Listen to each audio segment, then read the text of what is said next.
who he is. I don't need to go through all this, but I will anyway because I need to give him his flowers. So, he was born in South Korea. He grew up in Michigan.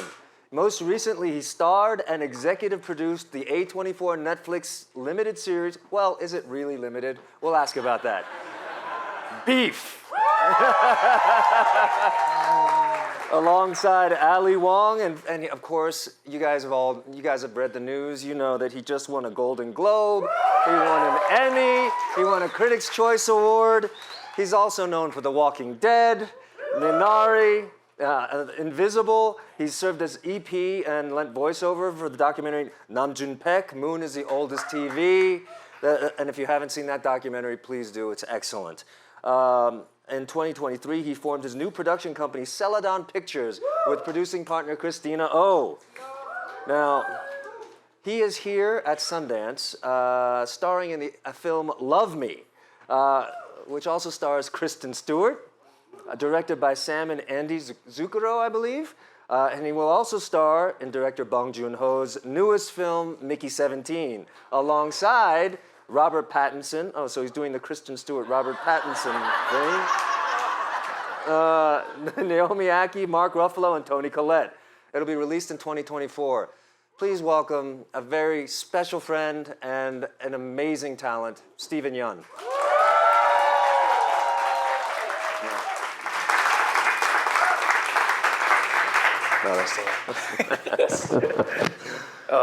That was painful. I know, right? It is. See, this is the thing. Steven and I know each other. You know, we've known each other for a little while now, and I know him to be one of the most thoughtful people in the industry, and not just in the industry, among the people that I know. And so I know when I ask him our first question, he won't answer it glibly or lightly. How are you, brother? Ooh, that's a hard one. Yeah, right? I'm all the things, very blessed. I'm really good. I'm really good. Yeah. Yeah? Excuse me. We caught up on sleep. So thank you to Sundance for 10 hours. Yeah, I don't usually associate Sundance with sleep. I know. We're doing it wrong. Or doing it right. You know, you've been to Sundance before. What does it mean for you to be back this time? It's really cool. Sundance has been such an incredible home for me. Just cutting my teeth, getting shots at having your work be seen. I've had the luxury of being here, I think, 4 times. And every time it's like this whirlwind adventure. And, you know, this is kind of what we're doing this for, just to be able to come and show our work here. And yeah, it's an honor. Truly. You've been to Sundance 4 times, but there are many actors who've never been to Sundance, and some who've wanted to be, but others who've never really cared so much about the space of independent cinema and the kind of stories that independent cinema tells. Why is it important to you? Well, for me, I think there's so many things that are so important about independent cinema. I think we're all engaging in it to some degree.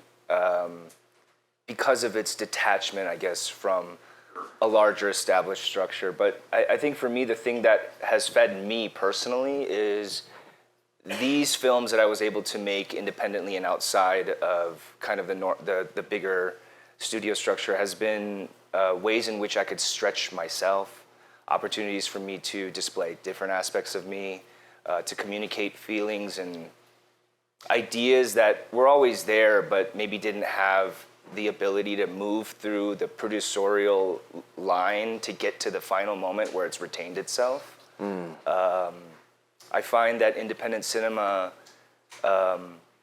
is this challenge for a continual process for us to like kind of see things new and fresh each day, be open to what we might think we know and what we don't know. And there's also a world in which independent cinema looks like independent cinema, but isn't independent cinema. That's right? true too. So it's kind of like this cool call to action about it, you know? Let's keep pushing it, keep challenging, keep remembering that we don't know. I think for me, that's kind of the call here. That's significant because, you know, after you did The Walking Dead, there was a lot of opportunity for you to continue down the same path. But instead of the same thing, you took a hard turn. And from there, what drove the choices that you made coming off of The Walking Dead? Well, I mean, I had so many privileges, if I'm to be honest. I got to spend 7 years on a show that taught me so much. I saw everything. I saw it go super high. We like shot out like a cannon, I was one day like just living unknown to all of a sudden like I'm getting stopped at a Best Buy and I'm like, what's happening? It's pretty freaky. And also at that time, that show was just like being seen so much by so many people at the same time. Yeah. I don't know if we have as much these days. And so walking outside was horrific at times, it messed me up for a while. But I got to experience that. I got to experience deep family. I got to experience like incredible professionalism. I got to work with incredible actors, Scott Wilson, Jeffrey DeMunn, legends that taught me great habits. And then beyond that, it left me with enough money to kind of like be like, I don't need to be greedy here. I can really just like sit and like see what's up. Also, I got married and had a kid, and we bought a house right after I died on that show. Hey, out of death comes life. Out of death comes birth, right? Probably the wrong sequence of events. But yeah, what did I do that for? No, actually, it was really cool. Like it also, for me, like made me really understand that quality of life is also an absolute part of the calculation. And I don't even mean like luxuries. I mean like sanity and stability and like the ability to be decent to your family when you come home. So yeah, those are all things that I kind of factored in. Yeah. So how did Korea factor into it? Because I don't know if you know this about Steven, but one of the things I respect most about him is that he went to Korea and lived there for a number of years at the height of his career at that time. And at a time when other people would have been capitalizing on success in more commercial ways, he lived there, he learned Korean, he started establishing real inroads and roots into the Korean industry, but more importantly, his heritage. And so I've always loved that about you, and I feel like when there are actors who are dabbling in Korea now or have lived there for a long time and never learned the language, you really hunkered down and did the work. Do you want to talk about why you made that choice? Well, just to make that more specific, I didn't live there. Oh. But I ended up going there often. Like for like 4 years, I was going at least for like 3 to 4 months. So ostensibly, it was another place that I was visiting. Gotcha. And I think it was less about me wanting to pay dues or like cutting my teeth or really settling down and learning Korean. My Korean was actually okay, pretty good. When I did Okja, I purposefully made my Korean worse so that I would feel more Kyopo. And then Gyopo is Korean American. Korean American. And then when I went to do Minari, or when I went to do Burning, it was really cool because yes, just being there, it was very immersive. But also there was something about understanding confidence as a part of how you access a language and a being. I think as Kyopos that you go to you go to Korea and you kind of like, you're kind of sorry you're there, you know? You speak in a way that's apologetic, because that's also how the only people that we communicate to in a Korean level are our parents or our parents' friends. And so there's always this like deference language that you learn. And Lee Chang-dong was so great because he was like, people don't talk like that.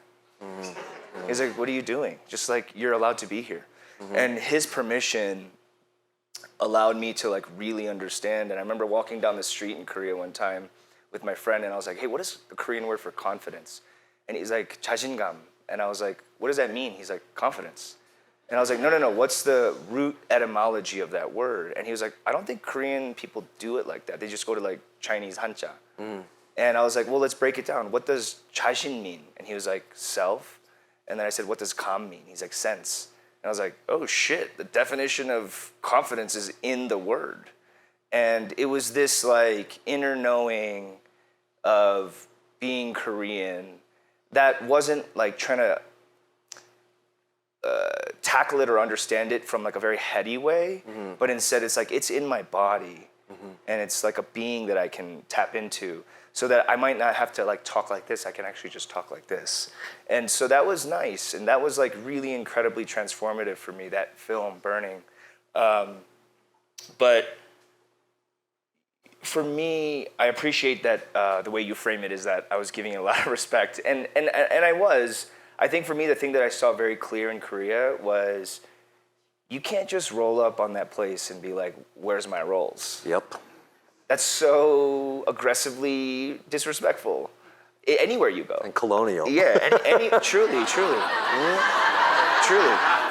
Yes, anywhere you go. And I think it's like, what a blessing to be forced to check yourself a little bit, to get out of this country and be like, oh, I have American mind too, and there's beauty to that, but there's also in our being, in our self-being, I think, but also when I was over there, I was like, I'm not gonna work here in any capacity that feels anything beyond forced. It has to make sense.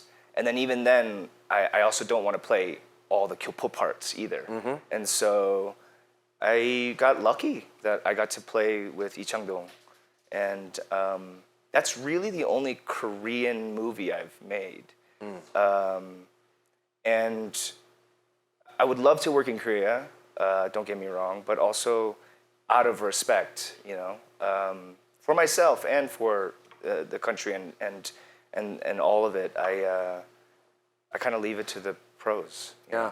There's so many threads I want to pull on in the things you said, but and we could talk for a long time about it. But let me ask about this. So, what's very clear to me is that you are an artist. Many people are craftsmen in our industry. Many people are looking for fame. I don't see you in those ways at all. In the ways that you've charted your career, your time in Korea, your time on television, and then the moves that you've made since, tell us all that you're interested in something much more thoughtful, and you are on an exploration of something. With the films that you've done, you're challenging form, you're challenging genre, you're challenging this idea of identity. We've talked a lot about identity as well, and I'd love for you to share your thoughts on how you contribute your identity to the work that you do. That's a great question. Identity is a struggle for me, and I think that is the place to land with it ultimately, is like be in struggle with it. I think there's a real difficult battle that is difficult to navigate at times, of being allowed, or not allowed, but like kind of being permissed or like being asked to explain yourself. And I think that's valuable. I don't think that's, I think like the notion of like never explaining yourself is also selfish. I think there's something to be said about having space and awareness to communicate truths that you hold that maybe other people don't understand. I think that's right. I think at the same time, you can only really communicate that when you've worked that through in a real way in yourself. And that doesn't mean that the only way you're allowed to explain yourself is to be completely aware of yourself. There's no way. But it's to say like that effort, I think, is the interesting tension that allows for maybe a more communicable way of expressing your identity, right? Of the like, for instance, I think when you get caught in wanting to express your identity very overtly and on the surface of things, you kind of reduce yourself in doing so. That's the byproduct of doing that. And I think it's necessary to have gone through that process because people didn't know what they didn't know. But we kind of push the boundary, and then when people come up to us, they're like, "Oh, you guys are now this thing," and it's like, no, I'm telling you, I'm also this thing. If you could just completely back off of me, you'd realize I'm the same and I'm all the things, just like you are all the things. And I think that's the tension with identity is you get caught in self-explanation, but sometimes I wonder if you're really just meant to explain it to yourself and then make your work from that foundation. Or even to try to explain it to yourself, because that's the thing, like, so many of us are pressured to kind of express our identity as if we are fully aware and we know what that is, but it's a constantly evolving question, isn't it? Exactly. And even that question itself makes you incredibly isolated and lonely and detached. And then having to form this like shell of identity of like, well, this is what I am as my protective shield, as opposed to like, this is what I am right now, and then I'm also that in another moment. I'm like 50 things at once. It's hard. It really is. It's hard. And some people wear it like a badge, but what's under the badge? Right. And respect to that too, because that I feel like is also process, right? Unfortunately, we're not all on the same trajectory. We're not all on the same journey. I think what happens though is that's difficult at times is like, sometimes you don't know what gets allowed to bubble up to the surface as like the one representation of who a whole demographic is. That's right. And now we're in an interesting time. Yeah, I mean, thanks in no small part to you. Oh, gee, no, I mean that. Yeah. No, I mean that. Like, No, it's true. We have to get beyond these notions of what's expected. And in order for us to get beyond those notions, we have to have those people who are willing to challenge those notions. And more importantly, people like you who have artistic endeavors and artistic aspirations that explode these notions, but not consciously. Right. As a byproduct of the work that you're doing. And so if you look at the characters that you played, no one can point to them and say, oh, well, that's an Asian American this, or that's an Asian American that. They're interesting characters, right? And the byproduct of which is that they happen to be Asian American. Right. So I think that is a crucial step. And is that, like when you work on a show like Beef, was that conscious in the way that you wanted to portray the characters? Yeah, I mean, it was. I think when Sonny and I, that's where we met always, which is like sitting in our personal truth that we knew we wanted to. And provocation is the wrong word because it shouldn't be provocative to be like, I'm a human being, you know what I mean? But I felt like we're gonna ruffle certain feathers in the community and outside of the community, both. I think it was just gonna be this thing of like getting through the matrix of the way that we communicate right now, which more so than ever is so gnarly. Like, you can find out how someone's put you in a box in 2 seconds. Like, right out, you go on Twitter, it's like they've already made you, and that's tough. And so, with Beef, we were conscious of the truths that we were trying to tell. And I think the thing that people don't understand is like you can have that intention, but it's still hard to execute because the difficulty of the execution is that all parties involved have to be willing to leave cultural, specific commodity kind of on the table. You got to be willing to not get paid for the thing that we offer in this current moment, which is our cultural commodity. Like, interesting. You know what I mean? Like, if we wanted to be seen for our Asianness, we would have placed it all over the front of this show. Our production designer would have made sure she was like, let me make sure that they know that this is Korean by like placing these things. Or our clothes would have been like, well, this is what Korean people are supposed to, we think they look like. Instead of just kind of being like, cool, I'm gonna do all that work for myself, and then I'm just gonna make something that feels real. which is these are people with function. You know, they don't wear Korean things. They just wear things, and certain aspects of it hidden in the back of the room that you know might never see, like a pair of like wedding ducks in a corner that you'll never see, is like a thing for all of us to be like, oh shit, that's authentic. You know, that feels real, and we never have to talk about it. And doesn't that in a way feel like where we need to go next? This is now representation 2.0, where we're not shining a bold spotlight on it, but we are saying it's intrinsic to who we are. Yeah. And if you want to find it, you'll see it. Yeah, and if that speaks to you, that's beautiful. And also even that specificity speaks to others who are outside of that culture, because they're like, that feels right, you know? I can get through the matrix of trying to have to understand and respect this culture because the culture in the thing itself respects itself. So now I'm being invited to the table, as opposed to like a 10-part quiz that I have to take before I get to even sit down with y'all. And again, I don't vilify the things that came before, because again, this is process. So we needed each step. That's right. But in this moment that I see now, it's not to just like be like, well, we'll do whatever. It's just to say like, we're still in process from my point of view of having to hold our truths and respect ourselves in that process in a real way, and know that like we don't have to say, because it's in the work that we make. Yeah. I remember you once said, and it's a quote of yours that's one of my favorite from that time. You said, being Asian American means caring about everyone else when no one cares about you. You know, and that really stuck with me because I felt a lot of those things at that time too. That quote is what, 10 years old now, something like that. But maybe, yeah. But given that quote and what you're talking about now, where are we now? I think you know, what's interesting about that is, I think back on like my parents, and I think back on like the habits that sometimes I'm like, oh, please stop doing that.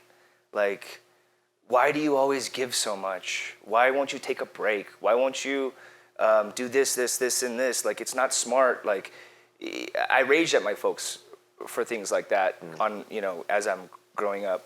But now, I have 2 kids, and I just turned 40, and I'm kind of like, they're kind of right about like so much stuff. You know what I mean? And maybe in our intention, it doesn't have to take from us. It's what we offer in our fullness. It's not this thing that's being stripped from us. It's not this way that we are being taken advantage of, but rather it's like, oh no, that's what I offer. And that's actually like the ground foundation of like what makes me powerful and great, is that I've been made for this moment now, as opposed to being put upon, you know? There's boundaries, but I think it's that tension between those two worlds. Do you feel made for this moment? What does that mean? I don't mean in a way like, are you the man of the moment? No. I don't mean that. I mean like, were you born at the right time for the things you want to explore, God. the message you want to talk about? Well, you know, coming up, I had a lot of, I think we all did have a lot of bitterness for the way that we felt unseen. Had a lot of bitterness for the ways in which we felt like taken for granted or not appreciated properly. But when I look back, I'm so thankful for that, because I cut my teeth in ways that other people didn't have to. And again, there's boundaries. Like, don't let people push you. But at the same time, like, if you're made and built in a way, why at this point, when the door's open for you to succeed, would you compromise all the things you've learned and throw those away? Yeah. It's like, it's kind of like your superpower right now. And so for me, whether I'm made for this moment, I don't know, but I think it's more to say like, I'm definitely not going to waste the things that I've learned in the last however many years. That's right. Let's talk about the ways that you are. Let's talk about the superpowers you do have, and something that I haven't really seen a lot of, but I know is a big part of you. Your background in improv. Oh yeah. I wanna, you know, you're becoming very known as a dramatic actor, and right. But there's more to you than that, and you started doing some comedy. Yeah. Is that something you want to refined, or what role does that play in your career now? Yeah, that's a tough question because I don't know where. Yeah, first off, yes, I would love to do comedy. I love comedy. Yes, full stop. It's funny now though, because sometimes I'll watch Beef and it's like deeply dramatic at times, but I was laughing the whole time. Yeah, Yeah, it is funny. You know, so I'm like, what's comedy? Yeah, right. You That's know, true. it's like, is the hardest drama actually comedy? Yeah, the bear is 30 minutes. I don't really understand that. You know what I mean? Like, yeah, it's been fun to go there, which has been really nice. Is like, I wonder if comedy's coming out that way too these days. But improv is a very specific kind of comedy. You know, like that kind of presence in the moment, the trust that you have to have in your fellow performers. Yeah. Is that something that you've done recently or want to revisit? Well, I mean, I feel like I'm doing that now. Oh yeah, that's right? true. That's like true. that's the thing too. Is like, when are we not performing? You know, we won't go there. Are we all on mushrooms? But yeah, I mean, like, what is performance? What is life? What are we doing now? I'm in here and out here at the same time right now talking to you, and the only thing that stops me from editing or my own nerves is like, I'm gonna fall forward and I might say something weird and awkward and wrong, and the media might print a clip of it and like take me completely out of context. But also like, fuck it. Like, that's also me and what it is. What can you do? Yeah, I think humanity gets lost in all of that. Like the ability to make mistakes and the ability to continue to learn. Because, anyway, we could talk about that a long time. Yeah. We'll see you outside with that. But, you know, is there something that you see as a difference in the way that you perceive yourself and the way that you tend to be perceived? Yeah, I mean, that's tough. That's so tough. I have my own battles with like all of it, you know? You're like, that's a terrible photo of me. Or you have to be like, is that what I look like? And thank God for my wife. She's like, yeah, that's what you look like. All right. But you're still here. Okay. All right. There's that, and then there's it's just all that, you know, not to blame it on social media or our connectedness. These are all aspects of what we do, how we live as humans, but it is really tough to like feel like you're allowed to be a walking mistake, you know, and that's Or a work in progress. yeah, right. Like there is no perfection that we're seeking. There, like the perfection is in making intent of the accident that you are, you know. That's a great way of putting it. Like, I misspeak all the time. And it kind of really scared me for a while because I was feeling so misunderstood that I really just retreated for a long time. To be like, I don't know if my personal truth is going to be understood. And I feel like I'm just putting myself in a difficult position for no reason. And I wonder if I can express those truths in a different way so that it doesn't get caught in the literal. Yeah. I think the way that we speak to each other now on text, on all of this is so thin, you know? I can communicate to you. I sound crazy on text message, by the way. Like ellipses, weird spacing, like phrases that like 80-year-olds say, like very strange and like off, like strange emojis. And I often wonder if everybody hates me because I'm just like, I sound insane on this thing. And it's because like, if you were to be here in person with me, you would hear my sighs and my starting and stopping and my awkwardness and my whatever, and that would filter into how you perceive me. But we're all reduced to like standard format right now, you know? Or what people get from the press junket, which is, Yeah. as we say, performative, right? Yeah, and that's tough. It's very isolating. So, does your family get you? I hope. Yeah. What Yeah. role do they play for you? I mean, you've mentioned them many God. times, and you know Yeah. we've talked about them in private. Yeah, my family is just, a hall of mirrors. You know? Yeah. I mean, like we all are to each other, but like my son, my daughter are just like, Dad, why? Why are you doing that? They're just so honest and truthful. Yeah. I love it. You just have to face yourself. The thing that this is such a weird caveat, but there's this album out called Toilet Time, I think. And my kids are like obsessed with it. And there's like songs that are to trap music and they're like farts in my butt. To trap music? To trap music, and it like goes hard. And like, when we first started listening to it, we were just like, farts in my butt, that's okay, but like they were talking about there's poop all over the place, right? And it's like all over that album. And it's not like it's like very underground for the kids. My kid's like 6 and 4, and they're just like going nuts to it in the car, you know what I mean? And like, and at first I was like, you can't. And I was like, oh, this is my parent side coming out, and this is the reflection that my kids are showing me, which is like, yeah, dude, farts in my butt. That's just true.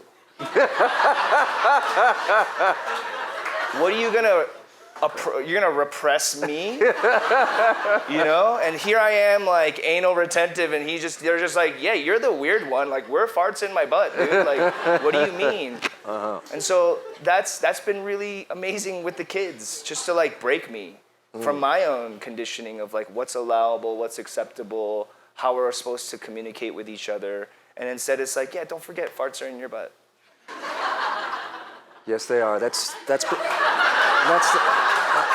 the pull-out quote from this interview. I've derailed this. In the best way. Perception. We're talking about perception. Yeah. And it matters to us how our kids perceive us. Right. And so we make choices about whose perceptions we consider legitimate. Has that changed now that you've had kids? Yeah, I mean, it's always a battle. I let other people's perceptions in, and it's painful. And then I've learned the tools these days, I feel like, to push those perceptions back out too, to retain my own truth and know that people might have opinions over the work, me, a projection of me, but ultimately that's not me. And I have my own intentions and my own compass, and as long as I stay true and not betray myself, I feel all right. I have days. I have days, and but yeah, I also want to do that for the kids too. They're entering into a world with so much more judgment, like right in their face, than there ever has been before. And yet, maybe because my kids haven't fully engaged with the world to like see how much judgment and fear there is, that, they keep me course correct. They're just kind of like, what's up? It's all good, Yeah. That's kind of the only way, I feel like. Yeah. Look, we could talk forever. We're out of time. I have one more question though, just to wrap things up. You mentioned intentions, compass. What's interesting to you right now? And I'm not talking about what your next project is. Yeah. What are you interested in? I'm interested in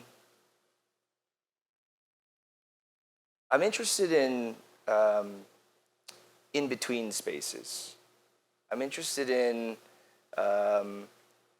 we call it third culture, and that will be the thing that gets printed, but also that will not be able to capture the depth of what I'm trying to say is, if you're third culture, and arguably, we all have access to third culture, which is knowing that lines and divisions and nation states and rules and regulations are things we make up, and are often arbitrary and are often specific to the place that you're in. And as we become more global, for me at least, I've been made to understand that like what is right here is not necessarily right there, and what is wrong over there sometimes is fine over here.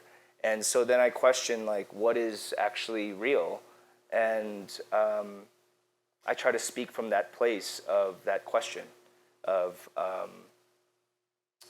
what's that in between space where we can all meet, you know, not in the ones where we're bifurcated or like in duality, caught in duality, but like this place where it's like, yeah, if we could choose, we would all be together. Yeah. And we all know that. And I want to choose that.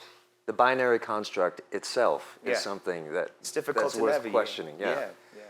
Wow. Well, now I hope you guys get a sense of why Steven is such a special person, as well as a very talented actor. Deeply thoughtful. It's such a treat to be able to talk to him here. Thank you, Steven. Thanks, Daniel. Ladies and gentlemen, Steven Yeun. At this time, please stay seated. Unfortunately, there will be no